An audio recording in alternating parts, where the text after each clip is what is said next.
Hello everybody, welcome back to the Wheels on Wheels YouTube channel and welcome back to part 3 of prepping our £380 Ford Transit Connect camper conversion for an epic road trip into Europe. But this is an unexpected episode because the van has developed a problem. Let me show you. It has developed an absolutely terrible misfire. So if I just start it up and show you.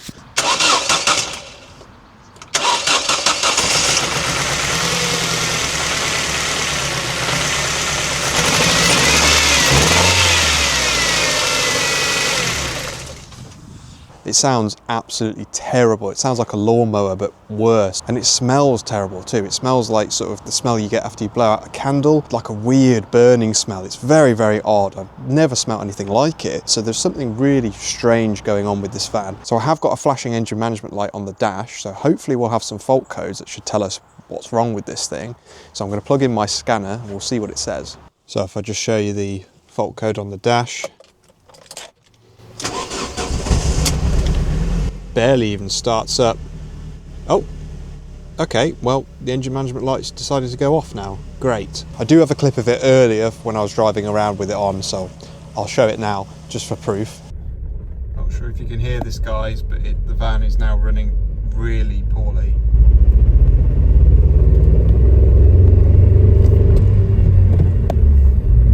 And when I said connect my scanner, what I really meant is connect my diagnostic laptop, which has 4Scan installed on it, which is Ford specific diagnostic software, and plug in my F-Super 2 ODB2 connector. So where is the plug on this thing? I've never actually had to plug anything into this before. It's just run perfectly ever since I've owned it. I can't see the connector anywhere. Oh, there it is. Just right here. That's quite handy. There we go. That's that plugged in. Let's see what it says. Let's load up 4Scan. There we are. Ford Transit Connect, Tornio Connect, ZTEC 1.8, 2002 model year. Okay, this is a 2004, but probably when this was introduced. We actually have quite a lot of fault codes in lots of different modules by the looks of it. We have cylinder 1 misfire detected, cylinder 3 misfire detected. Okay, so it's not likely to be spark plugs then, because I would have thought it would just be one. That's interesting. Wiper issue, yeah, the wipers are a bit strange in this. And instrument cluster, that's just a load of nothing. So yeah, cylinder 1 and cylinder 3. So because this has a single coil pack, it's probably not the coil pack then, because it would be all 4 cylinders. But also, I don't know if that could be spark plugs.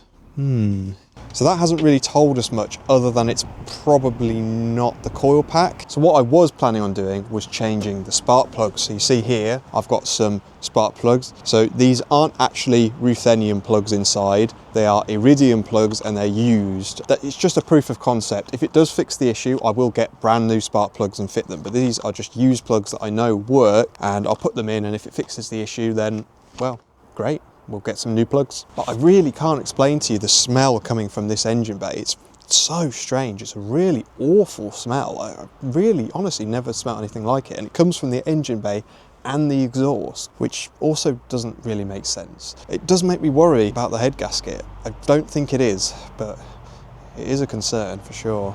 Okay, before we get started, I just want to talk about why the engine bay looks like it's been in a sandstorm. And it's all covered with this sort of red, almost rusty looking sort of stains. And that's because this pipe here, I think I mentioned this in part 1 of this mini series, this pipe actually split and burst and all the coolant went all over the engine bay. So that's why it looks terrible. So without further ado, let's replace these spark plugs. So I'm going to number these leads so that we know where they go. It's probably pretty obvious, but I'm going to number them 1, 2, 3 and 4. Probably completely unnecessary, but I just want to make sure it goes back together correctly. Let's just pull the leads out, I suppose. Oh, what the hell? I don't know if you just saw that, guys. Hope you guys just saw that, but this thing came out with a load of water or brown coolant. Oh, do you know what that is? I've just realised what this probably is. I reckon when this pipe here exploded and the coolant all covered the engine bay, I bet the coolant sat here and it's ran into the spark plug tubes. Look at that. It's full. No wonder this thing's misfiring. So in theory then, number 2 should be empty because apparently number 2 isn't misfiring, but it is full. Oh, okay. Number 3 should be full because that was showing as a misfire. And indeed it is. And what about number 4? And once again, number 4 is absolutely full of coolant. At least I'm hoping that's coolant. How strange. Right, what do we do about that then? So that is really relieving to see in a way, because I suppose we don't need new spark plugs or hopefully leads or coils or anything like that. It's just a case of emptying the coolant out that is surrounding the spark plugs. So that's quite a win, really. I can't believe though that the problem hasn't appeared since then, because I have been driving the van since I fixed that coolant issue and it's not had any problem. It was literally just on the way back from delivering some furniture for my sister, so it has been working fine, which is a bit strange. Anyway, well, I better find a way of getting that coolant out of the spark plug tube. Okay, I've had a look around the garage and I think I've got just the tool. So I've got this Silverline extraction pump thing. I usually use this for brake fluid and oil and stuff like that, but this should hopefully pump out all that coolant. So let's try it. Wow. Number 3. And lastly, number 4. Don't know if you guys can see, but there is still quite a bit of coolant in there. Let's give that another go. This took quite a few attempts to get all the liquid out, so let's skip to when I got it dry enough to remove the spark plugs. So that's the spark plug tubes empty of coolant, as much as I can do without removing the spark plugs. So this should be a good enough test to see if that is our actual problem. So I'm not going to put the new spark plugs in just yet. I'm going to reconnect the leads just to make sure that coolant being in the spark plug tubes is actually the issue we were having. Fingers crossed that works. Right, here goes nothing.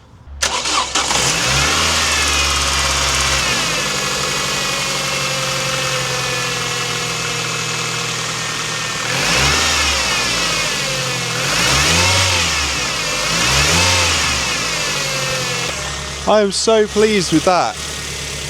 I'm so glad that was all it was.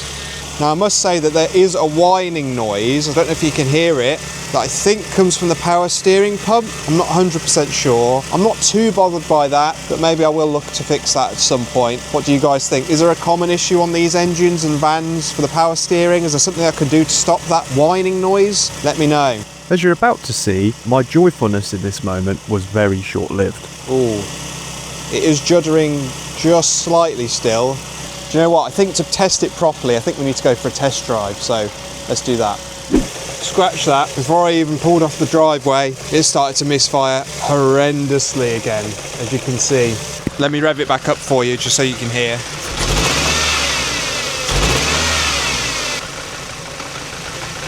Yeah, that hasn't worked at all. Draining the coolant out from the spark plug tubes has done nothing and it sounds terrible. So I'm thinking it could be the coil pack now, but I'm going to replace the spark plugs now with the used ones just to check, because that will help us narrow down the issue. So I've taken the leads out. Now let's just take the spark plugs out. Oh my, oh, easier said than done. Wow. So I am hoping that this spark plug is in pieces or something. Be really careful what you wish for, kids. Be real careful what you wish for. Let's have a look. No, that looks pretty normal. Although, to be honest, it does look quite old. Here's my iridium plugs. It's got a much smaller gap on it, to be fair. I don't know what the gap should be for this fan. Again, this is just a temporary thing, just to see if it fixes the issue. I'll get the correct spark plugs once we figure out that this is actually the problem. On to number 2. God, why do people have to do these up so tight? Oh, blimey. Why?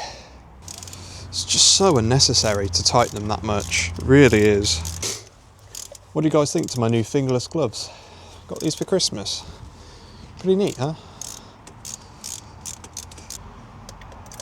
Oh, wow, okay. Something terrible has just happened to the spark plug. Oh, I probably shouldn't take this spark plug out, because look what's just happened. Don't know if you can see this, but all the ceramic has just shattered on the spark plug. So there's all bits of ceramic in the tube. I am hoping that this spark plug is in pieces. Be real careful what you wish for. Oh, what a nightmare. Okay, for this, I think I have a solution, which is a Henry Hoover and a sort of right-angled plumbing attachment that I can connect to the Henry like that, and then I can just stick it into the spark plug tube. That's the theory anyway.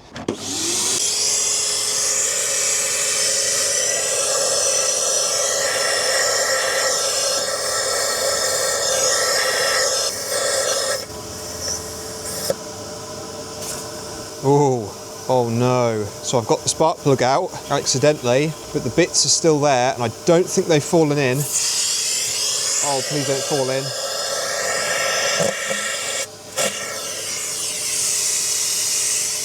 I think that worked. I really hope no ceramic fell into the cylinder. Why the hell did that get absolutely destroyed like that? Is this something that happens to spark plugs sometimes? Let me know, guys, because I've never seen that before. The hell? Why has that happened? Oh no, we're not good. There's some ceramic in the cylinder. We're not good at all. Oh, let me try and see if I can stick this in. I'm going to try and use this little hose here and connect it somehow. I really hope this works. So if you couldn't tell what I did there, I used the tube for the extraction pump. I connected it to this and it just fit down the spark plug hole into the cylinder, and yeah, it sucked up that bit of ceramic, so I think we're good. So yeah, please let me know, guys, if this is normal. Well, I know it's not normal, but let me know, guys, why that happens. I have never ever had a spark plug do that to me before. Why the hell would that happen? It's so brittle as well, which is strange because it's ceramic, so it should be really, really resilient. What I thought the whole point was. Let me know down in the comments if you've ever had that before, because I certainly haven't. Right, new second-hand iridium plug going in on cylinder 2. Now on to number 3. Please don't do the same things. Number 2, please. Oh, why are they so tight? Whoever did these spark plugs last, they do not need to be in that tight. This one came out in one piece. Thank God for that. Oh, do you know what? That one smells really like petrol. Yeah, that one definitely wasn't firing. Really smells of petrol. Okay, new plug for number 3. And lastly, number 4. Oh, that one wasn't too tight. Why is it so wet? It's absolutely soaked. That one smells of petrol too. New spark plug for number 4. And I am aware that the gapping on these spark plugs is wrong. They're probably the complete wrong heat range and everything, but it's just to test. I will put the correct spark plugs in once we're sure that this will actually fix the issue. Right, let's try this one more time.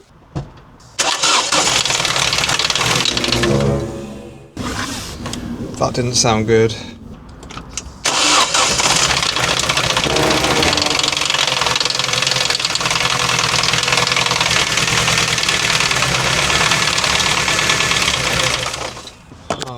No, that didn't sound good. Why? Why did that sound so terrible? Why the hell did that sound so bad? Oh no. It's not something stupid like the plugs are too long, is it? And I've just not noticed. That's really, really embarrassing. So, no, they're exactly the same. Maybe there's a bit of ceramic left in number 2 I didn't spot, because obviously that ceramic is really, really hard, so it can actually cause quite a bit of damage, I think. Let's have a look. There's nothing in it that I can see, so what I'm going to do is leave the spark plug out and see if anything changes, I guess.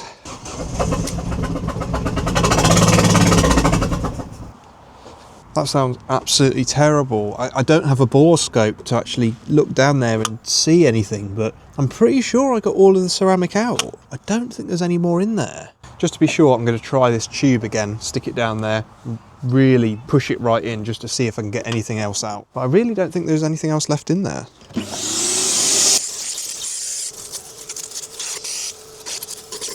I really don't think there's anything left in there now.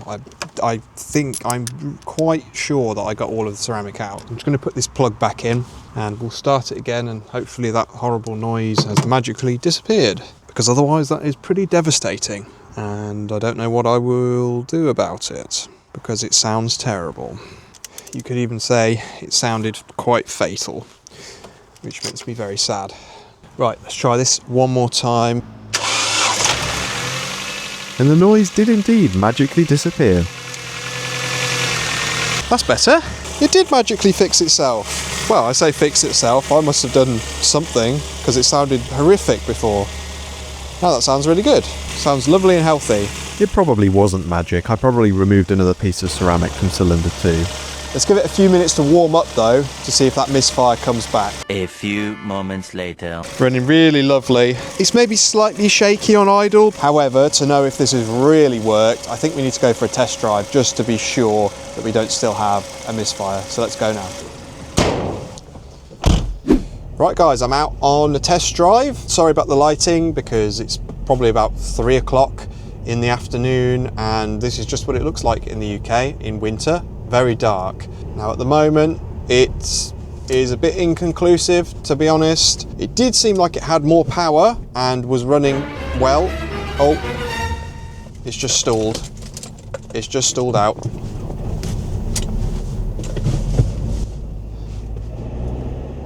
Oh, there we go. Tons of power again. Something weird's going on. It keeps misfiring, but really sporadically. It was working fine and it's working fine now. I've got plenty of power. It seems like it's got more power than what I had before. Obviously it's got more power than when it was misfiring constantly. It seems to sporadically misfire still and I'm really not sure why. It has to be the coil pack, I assume. So I've got a solid engine management light now, which has just come on. Yeah, still definitely not quite right. It is a Sunday today, so I can't get any parts today, but tomorrow I'll try and go and get a coil pack, some leads if I can, and the correct spark plugs. So fast forward to then, and we'll replace those as well. The next morning I went to GSF for the parts and Halfords for a spark plug gauge. For anybody who's interested, I'm using this spark plug gapping tool that I bought from eBay. I'll put a link down in the description. Essentially how it works is you put your spark plug in there. I've got this gauge that I bought from Halfords to check the gap and basically turn this until the gap is correct. The gap needs closing up a little bit, so I'll just tighten this down. And there we have, I think, a perfect 1mm gap. And for anybody who's wondering, these are the correct spark plugs for this engine. These are the ones I've bought. They come with a 1.3mm gap from the factory, which was originally correct for these engines. However, Ford issued a technical service bulletin to have the spark plugs re-gapped down to 1mm because it was causing issues where it was burning out coil packs and leads and things like that. So from then on, this engine is supposed to have a 1mm gapped spark plug. And here's one I did earlier. I've got myself a new coil pack and some spark plugs. You'll notice I don't have any leads, and that's because I simply couldn't find any, so I'm going to have to order some, but I'm hoping that just replacing the coil pack and the spark plugs with the correct spark plug, with the correct gapping, which you would have just seen, I've gapped this down to 1mm. I'm hoping that alone should fix it. I will replace the leads anyway, just because it's probably a good idea to do it when you replace the coil pack, but I'm hoping this alone should fix it, so fingers crossed. Let's give it a go. Right, let's get these leads out of the way. We'll disconnect them from this side as well, seeing as we're replacing it. Okay, there you go. The old leads, which we will be putting back, as I mentioned. Now replace the spark plugs once again. I'm going to use my electric ratchet because I'm bored of turning it by hand.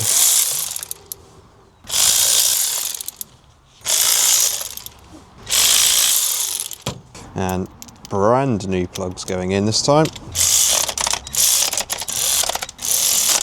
Boom, right, now onto the coil pack. Okay, so this here is our coil pack, which looks to be the original one, as it is Ford Motorcraft branded. Let's just check our new coil pack to make sure this is correct. Ooh, comes with new screws. That seems unnecessary, but anyway, fair enough.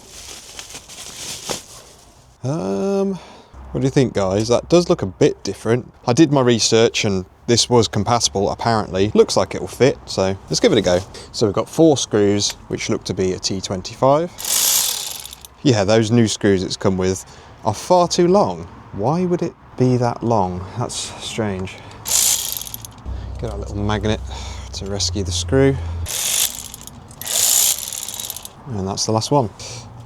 That's pretty straightforward. Then we just got a metal clip on the bottom. I think we just need to push that in, and there we go. One old original coil pack. New coil pack, and I can see now why they give you new screws, because yeah, they don't even go halfway through the hole there. So I'm going to need to use the new screws. So I'll just pop that in there. Grab the longer screws that are included. Quite nice quality screws, really shiny. That's nice. I like shiny parts.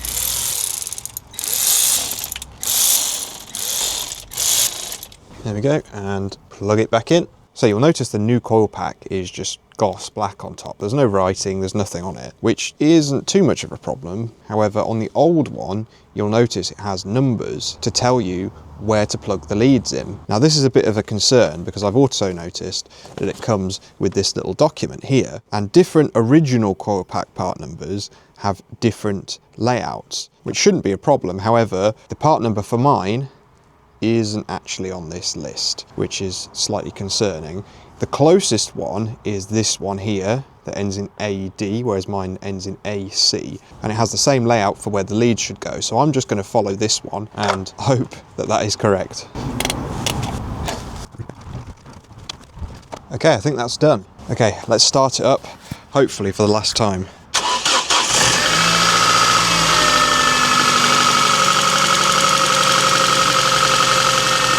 Sounding good so far. Nice and smooth now, no shaking like there was before, so that's good. Right, that's been running for a little while and it is smooth as butter once again. Let's hope this time it lasts. Right, let's go for a quick test drive. Me and van back on road again. Sorry, that was heinous what I just did there. Sorry you had to endure that. Right, yeah, so I'm out on a little test drive once again, and I really don't want to speak too soon this time, but the van is driving perfectly now, absolutely perfectly. It's buttery smooth and definitely got a good bit of power. Still not lightning fast, but you know what, it feels a lot better than it did. Oh, the idle is lovely and smooth now as well. That's a big improvement. You know what, I'm tempted to say that there was actually numerous issues with this. I think the spark plugs were extremely old, but also I do think the coil pack had failed. But I've been driving this for quite a while now. I've definitely driven it further than I did the first time, and it is driving perfectly. I think there was one of you in the comments who mentioned that it could be the coil pack that's failed. So if that's you, give yourself a pat on the back because you were spot on, right on the money. Let's give it a little bit of a pull here. The speed! Yeah, that was a big mistake. As you and the camera can tell, it pulls really nicely now. That was a big mistake doing that. So I'm fairly confident now that the van's engine is fixed and it's back to 100% once again. So I'm really, really pleased with that. I am going to replace the leads, as I mentioned anyway, just as good practice, but I think the coil pack was the main culprit here. So that's it for this video, guys. Thank you very much for watching and for all your support and suggestions in the last video. It was very, very helpful and it is really very much appreciated. Let me know what else you would do to prepare this van for a long road trip to Spain. I'm thinking of looking at the brakes, maybe refreshing them just to make sure they're tip-top. Let me know, is there anything else that you guys would do? Thank you very much for watching, and I'll catch you in the next one.